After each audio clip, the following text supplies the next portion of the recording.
Well, hello and welcome. Thank you for joining us. Great to have your company, and welcome to another show of Tim Scott Uncancelled with me, Tim Scott. So great to have you with us for another show, the latest edition. Whoever you are, wherever you're watching from, or however you're watching. And talking of however you're watching, one of the places you can find us is on YouTube. If you go to good old YouTube and you search Unprecedented TV, you will find us. And if you can give us a cheeky follow or subscribe, that would be very much appreciated, and it helps you to keep in touch with us. So the format, as ever, is similar. I make a few comments first, and then we bring in a guest. Very excited today with our guest, Linda Duberley, who will be joining us in a minute. And we go behind the papers. We bypass the front pages. We try to dig into some of the deeper stories that you won't find necessarily in the mainstream, so-called mainstream media, or on the front pages of the newspapers. If you're looking as you fill your car up with petrol, or however you look. And we try to find some of the more interesting stories. We've got some good ones this week. And we always try to end on a slightly light-hearted or humorous note. So, folks, yes, what momentous and huge times we live in. I'm reminded of that famous quote. Was it from Lenin about something along the lines of, there are decades when nothing happens, and then there are weeks and months when decades happen? It feels a bit like that. At the minute, the tectonic plates are shifting, to misquote Tony Blair, and our politics is in some turmoil, as we've seen. We are in unprecedented times. Perhaps that's the right word for our TV station, Unprecedented TV. And we are in uncharted territory. Our politics is becoming more uncertain, more volatile. Britain is becoming a bit more tricky to govern. I don't say impossible, but a bit more tricky to govern. I think we're for various reasons, we're a less cohesive, less trusting society. Politics becoming a bit more fragmented, a bit more European.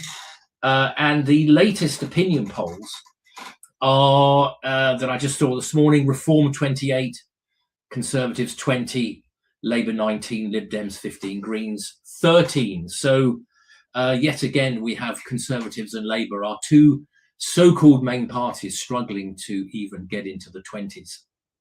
Watch this space. We do have a story coming up that's relevant to that.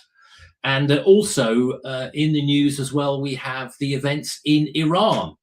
And we salute, and the brave people of that benighted country are very much in our thoughts and prayers at the moment with what is going on. I think they've really had enough of the dreadful, dreadful regime there, and the axis of evil that it is a part of, not just worldwide, with linking with countries like North Korea and China, Venezuela, Russia, but also a web of terrorism throughout the Middle East. Iran is not just the head of the snake, it has been called the head of the octopus, and with its tentacles reaching out across the Middle East into Hezbollah, Hamas, and the Houthis. So there's two starters for 10, the increasingly volatile state of our politics and the situation in Iran, folks. And by the way, on Iran, Tousi TV, Tousi, Tousi TV has some very, very good coverage. Tousi, of course, Mayar Tousi, being of Iranian extraction, and an Iranian friend of mine who I've known since university days, who lives over this way more now. He describes the Iranian regime as it's like a zombie. It's dead, but it can still get you, and it's not finished yet. Okay, well, enough on our two opening stories. Let's bring in our guest. Very delighted to have today the broadcaster Linda Duberley. Linda, great to have you with us. Thank you for joining us here on Tim Scott Uncancelled. Good to be here, Tim. Thank you. I gather you had a bit of an early start this morning. Well, I was supposed to have a very early start, but that's been rescheduled. And the early start would have been, and will be again, I hope, 4 o'clock in the morning. But I'm kind of a veteran of breakfast television at Sky, so it doesn't faze me completely. But it is a very painful exercise getting up at that time in the midwinter. Yes, I've had a similar experience. I had to be in. I think we were possibly heading to the same place. I'll let viewers speculate on where that might be. Have a wild guess. I think I had to be there for 5:30 on a Saturday, several times, and the only way I could get in was to order a 4:30 Uber, because they were literally, there's no parking there, and there's no trains running that early. Yeah. So, yeah, so I got a 4:30 Uber. I've done that several times. A well-worn path up the M40. Okay, but Linda, you've got quite a background. You've held senior positions at Sky, and you've been a broadcaster. I mean, what have you been up to more lately? I think the big transition for me came a couple of years ago when I was asked to start doing commentary on news and current affairs and politics. And for me, that was quite a big departure, because you're always trained as a journalist to be impartial and fair and well balanced and all the rest of it. When it comes to having a view, you really have a responsibility to crystallize what you pick, what you choose to be your view. You've got a responsibility to underpin it with what you see as the verifiable facts, but you have to come up with really good, clear, strong opinions. So I've done lots of commentary. I've done a fair bit of work for our emergency services in terms of their media awareness training. That's at a strategic level as well as an operational level. And I've branched out more lately into the kind of image advisory work, because particularly amongst MPs, I've noticed that some of them actually need a bit of help in this department. Boy, are you right? Some of them. I mean, I watch PMQs every week. I mean, some of them look terrible. It's terrible, yeah, absolutely terrible. But I originally trained as a magazine journalist, actually, at the London College of Fashion. And so I then moved into very conventional training scheme, Thompson Regional Newspapers, trained at the Western Mail, went to Fleet Street, and then into television at Sky, and then became a foreign correspondent. So I always tell people, you know, I'm actually a trained fashion journalist, but I did end up in a ditch in Macedonia. Oh, wow. Okay. Okay. Great experience and background there. Is there anywhere in particular that people can find you? They just Google me, they'll find me. There's plenty. If they Google you, they'll find you. And you're on Twitter X, aren't you? Yes. Yeah. Okay. So just the name's there if anybody wants to talk further. I know Linda is quite well regarded in the area of what she does. Okay. Well, thank you. So great to have Linda with us. So let's crack on, studio, with our first story, which is coming up now. Arctic Patrol. This caught my eye. I should declare an interest here. I was in the army for a bit back in the day. I never quite made it to the Arctic though. I did get to Cyprus a couple of times. Somewhat different weather. I think this is and there's just bottom right. There's this slightly humorous story about the reserves age for call up is being extended to 65. Linda, have you got any thoughts on this story? I mean, I think it's good to see we've got a presence up there, but have you got any thoughts or comments on the wider issue of defence and our national security? Well, the wider issue, perhaps to start with, on the Arctic, it's called Arctic Sentry, our new strategy up there, and I think it's a very, very important one. I think that one of the things that wasn't particularly discussed in this piece here is that what frightens everyone is the melting of the polar ice caps. And that means that the sea lanes, the really important sea lanes, are now exposed. And that leads to lots of geopolitical tensions, but it also leads to problems over access to minerals and trade routes, because, of course, there'll be fierce competition as to who controls those routes.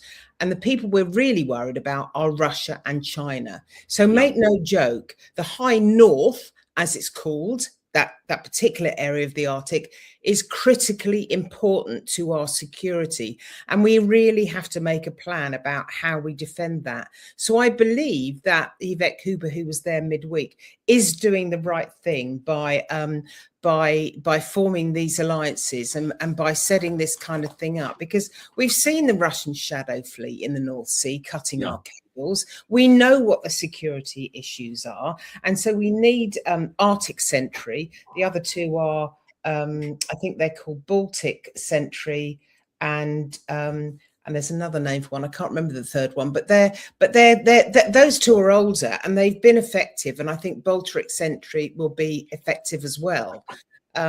We have to get on top of this. It's a crucial area. As we can see, President Trump believes Greenland to be a crucial area. Yes. Yeah, he isn't just thinking I'd like to plaster the stars and stripes all over that land. I mean, there is a reason behind what he's doing. So it's a really critical area. Interestingly, I remember this coming up several months ago on air. And I mentioned that I believe there is a treaty that was signed at the beginning of the 20th century, which gives the UK the first refusal on Greenland. But clearly, President Trump has forgotten that. And at the time, well, get in line, as they say in America. Yeah, but I'm not sure he will. I mean, that treaty was signed, I believe, because of Greenland's proximity to Canada, which is part of the Commonwealth. Now, that's obviously been put to one side while this whole discussion about the region goes on. But my former colleague, Tim Marshall, who wrote the excellent Prisoners of Geography, wrote a brilliant piece last week in I think it was the Times, saying that before you had gunboat diplomacy and you had all sorts of diplomacy that raged over fossil fuels and et cetera, et cetera. Now the whole battle is over these rare earth minerals, and Greenland has many, many, many of them. And that's what may be one of the key parts of this discussion is how to protect, from our point of view, the access to those minerals and stop China and Russia, who have formed an access into getting their ships and their tankers into, and the military into Greenland as well. Yes, good. I mean, a couple of good points there from Linda. Firstly, about certainly for some months of the year, the Arctic is open and it's a shorter way to sort of get round into the Atlantic. And I think secondly, the rare earth minerals generally. I mean, there was a very good point recently made at a conference by the new head of the Navy, who's a general in the Royal Marines, the Marines being part of the Navy, of course, saying, look, let's not be complacent because we don't think we have a border with Russia or we're way to the rest of Europe. We do, in a sense, have a border with Russia, and that is the open sea to the north. And Russia is continually sending ships and submarines. There you go. There's one. And sending aircraft round. So we're quite frequently scrambling jets from RAF Lossiemouth in Scotland. There was a bit of a fiasco recently, which didn't reflect well on our armed or the funding really of our armed services, where a Russian submarine came through the channel as it's entitled to on its way somewhere else. And the protocol is that it's shadowed by it comes through on the surface and it's shadowed by a Navy warship. But hang on a minute, we didn't have any or enough warships available. So we ended up with the ludicrous situation of the Russian submarine being tracked by an oil tanker. Can you believe? Quite extraordinary. Okay, Linda, thank you for your comments there. It's good to see that there's some awareness of what's going on up there, although one has to hope that the resources for it will be matched. Linda, yes. I just want to say two things. You come back. Please. The first thing is, you are exactly right there, Tim, when you say that resources have to be matched to the threat. And at the moment, they are not. We have to face the fact that our military has been hollowed out.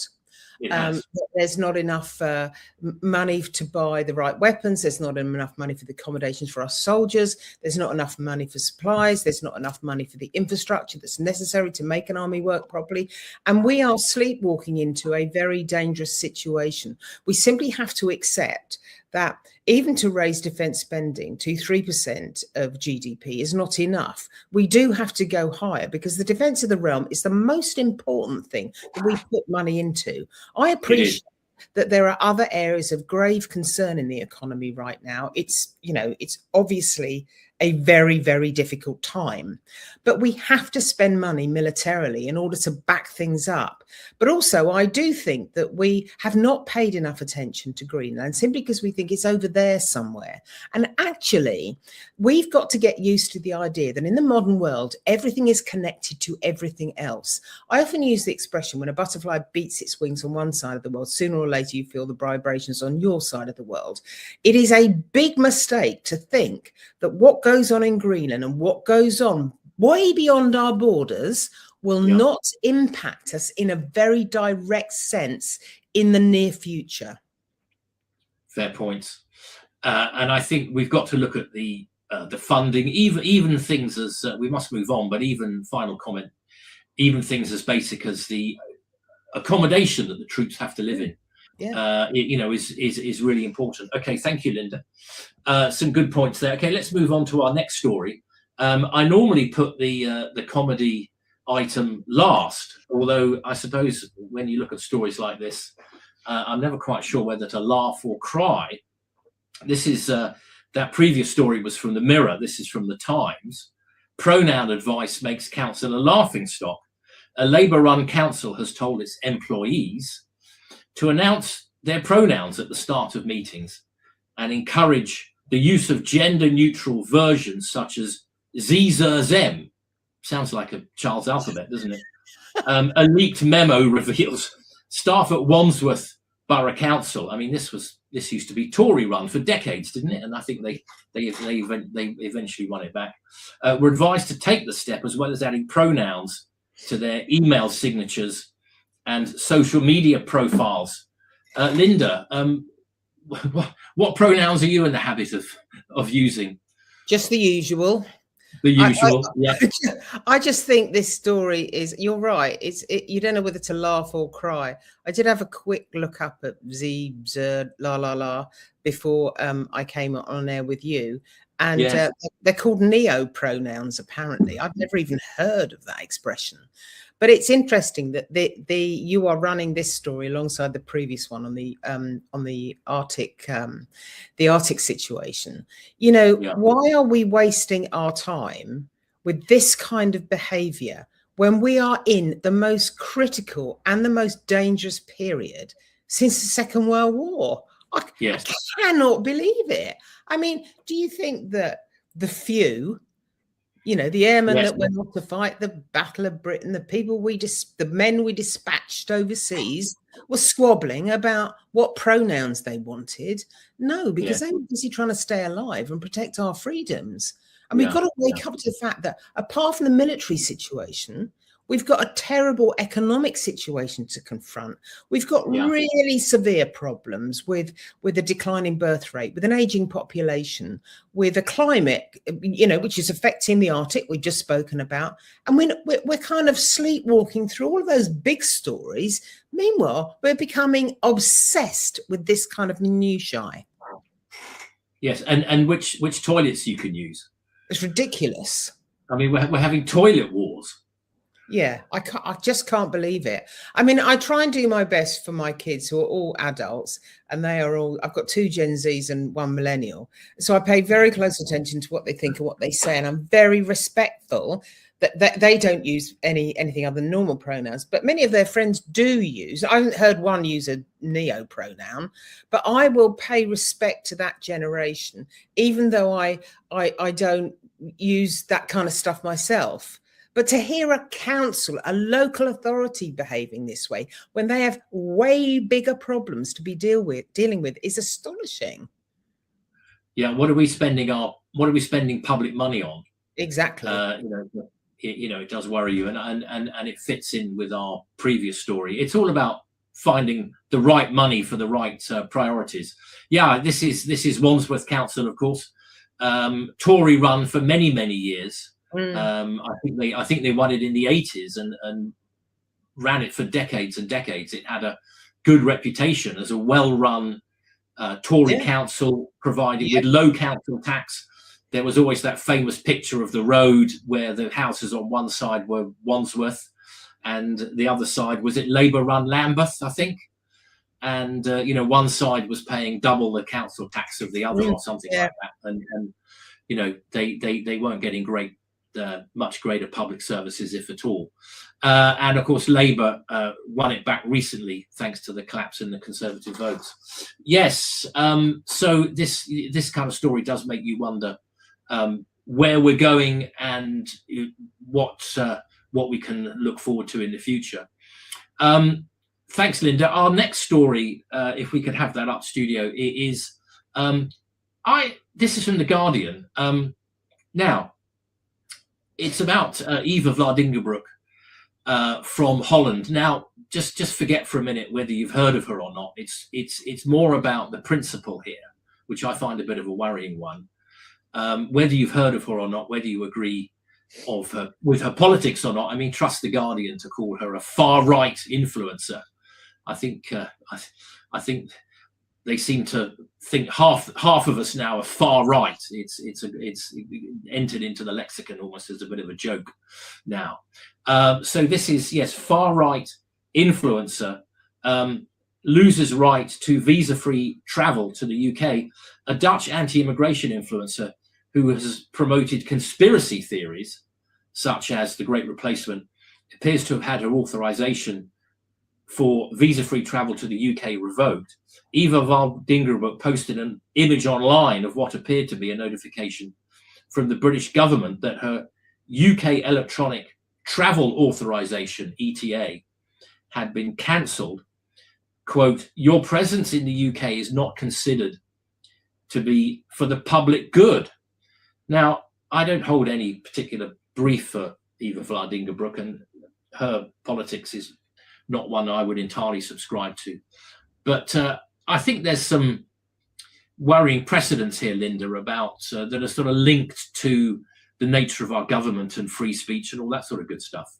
Yeah, I think so. I mean, look, I was reading about this woman earlier in this week, and I don't know whether they've actually not given her a visa or definitely banned her, but there are moves afoot to ban her and deny her a visa.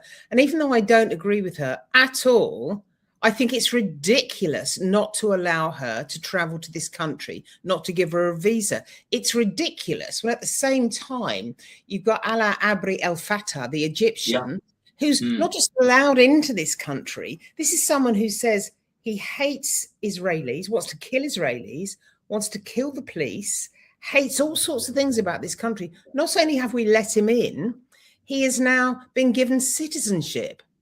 And now there's a row going on about who denies him citizenship first, because the Egyptians are threatening to remove his citizenship. And if they do that, he has to remain a British citizen under international law.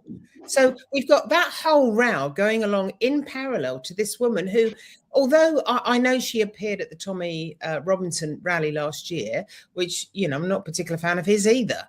But she appeared at the rally. She said what she had to say. We have the freedom of speech in this country.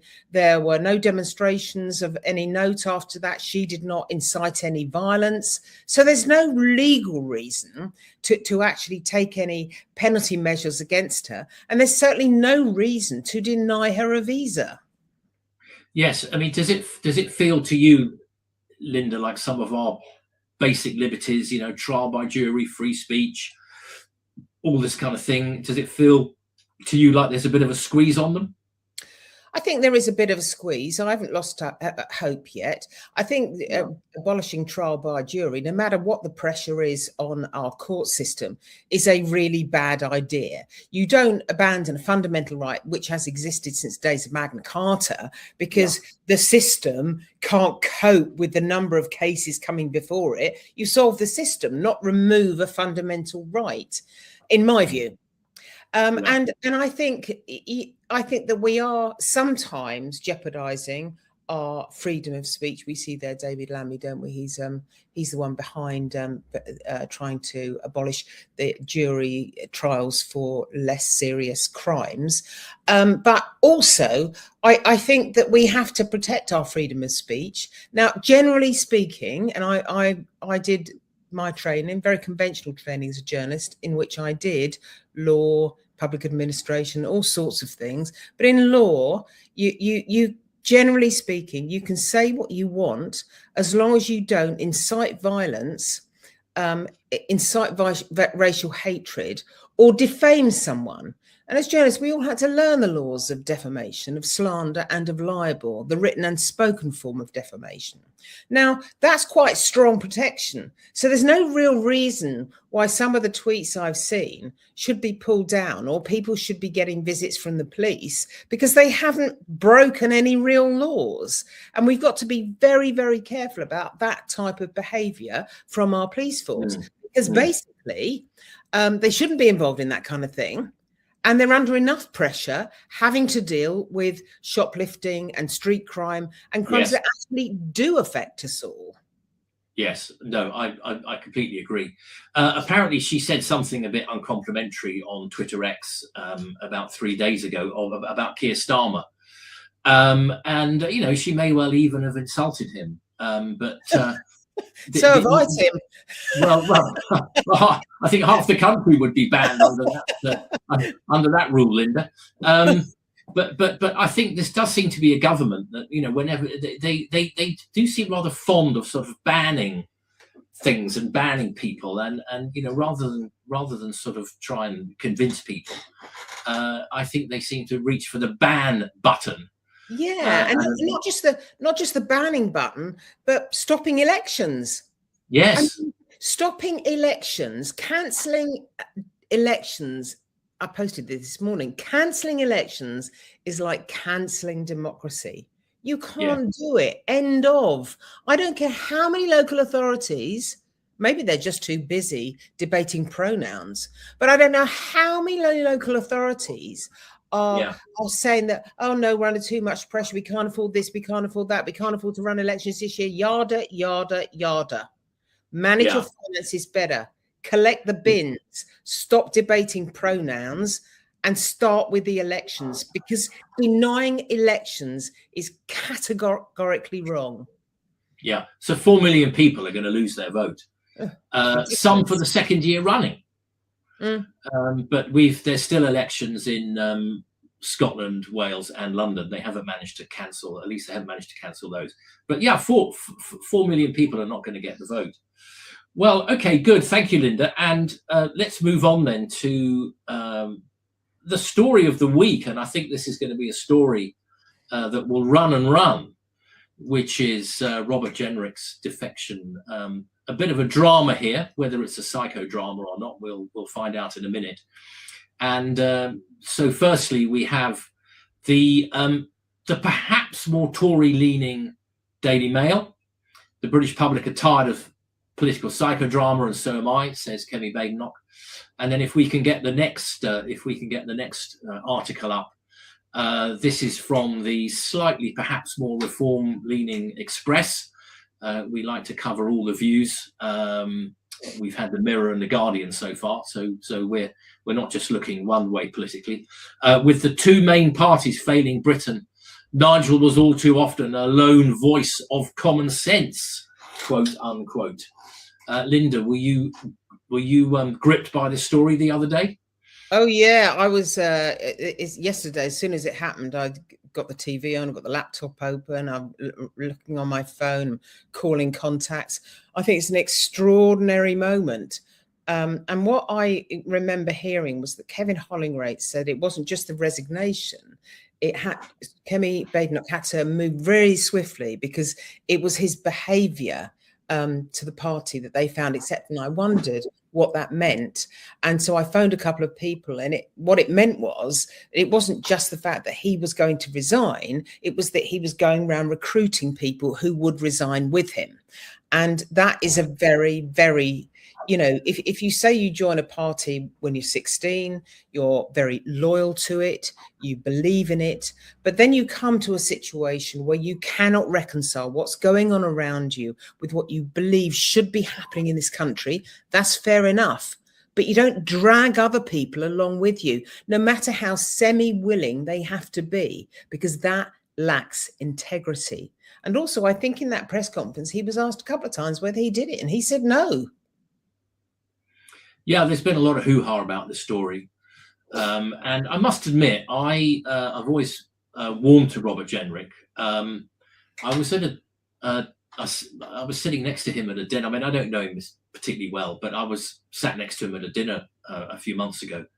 And he was certainly keeping his cards close to his chest. And one thing I did notice was he was very good with people. Went round the room, shaking everybody's hand, you know, getting to know everyone.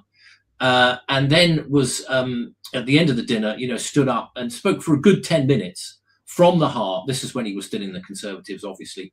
Spoke for about 10 minutes, at least 10 minutes, from the heart, quite passionately, and without any notes, which I notice is something Keir Starmer has a problem with. He certainly doesn't speak passionately, and he always clings to the notes. So I think, I mean, where do you think we're going, Linda, with you know, reform and the Tories? Well, I actually agree. Can I just say I agree with you as well about Robert Jenrick? I too have sat close to him at a dinner, and I've had a chat with him in between courses, etc., etc. I think that he is a thoughtful man, and I think that he does get on well with people. And I think that some of the things he did on social media were engaging, and you know, there was resonance there, real resonance for the people of this country. But I don't think you should be, if you're going to leave. You shouldn't be recruiting other people. Leave means leave. Pardon? Leave means leave. That's right. As we need to say. Exactly. Yeah. But I do think that Kemi Badenoch handled the situation really, really well. And I think part of the reason why he might have decided to go, this is just my observation, is that as she has got better, and she has got better, much better at PRQs and better at other things as well, people have become much more confident and comfortable with her being leader. And they also see that, okay, she wasn't brilliant to start with, but she was pacing herself. She was biding her time. She wants to be sensible. She wants to be a good leader. And a lot of people are talking about yesterday as her Margaret Thatcher moment. And so it makes a change for someone, instead of talking about being like Margaret Thatcher, is now behaving like her. I find that really impressive. So, you know, I wish Robert Jenrick well. He's got a task ahead of him, but he is an experienced parliamentarian, which is what Nigel Farage says, and it is what reform needs. It does need process, and it does need to get on top of the nitty-gritty, the grind work of being in politics. So I think the Robert Jenrick thing will, you know, that will last now for a couple of days. The Sunday newspapers will, you know, want their bite of the cherry, etc., etc. But I think that the whole question of who joins reform will run and run and run up until the May elections. Now, Nigel Farage said at that press conference yesterday, and he's kind of hostage to fortune with this one a little bit, but he said that he wouldn't entertain any new people coming into reform after the May elections. I think that was a little bit foolish, but I know why he said it. And I think Nigel Farage, you know, this is not whether I agree with him or not, is a very, very good communicator. He's very good at studying human nature. And he knows that if there's a disastrous election for the Conservatives in May, which there could be, he doesn't want all those people coming into his club, his tribe, because what does it say about the caliber of the person he's going to get? He wants to get people who are committed right now. And that is what he should want. So we shall see what happens. But I think that I do hear murmurings of some kind of deal being struck between the Conservatives and reform before the next election. And to me, that would make sense. A coupon election where in some areas Conservatives stand back to make way for reform. In other areas, reform stands back to make way for a Conservative candidate. That way, Conservatives can get some benefit of the reform popularity, and reform will get some benefits from, the Conservatives are like the world's longest running parliamentary party. They know how to get stuff done. They may have made mistakes. They may have been unpopular. People hold them to account for 14 years, some of which was truly disastrous, but they do know how things work. Yeah, I mean, historically, they have been a extraordinarily successful political party. Okay, thank you, Linda, for your comments. Okay, we're just going to take a very quick break now and learn about some of the other shows that are available here on Unprecedented TV.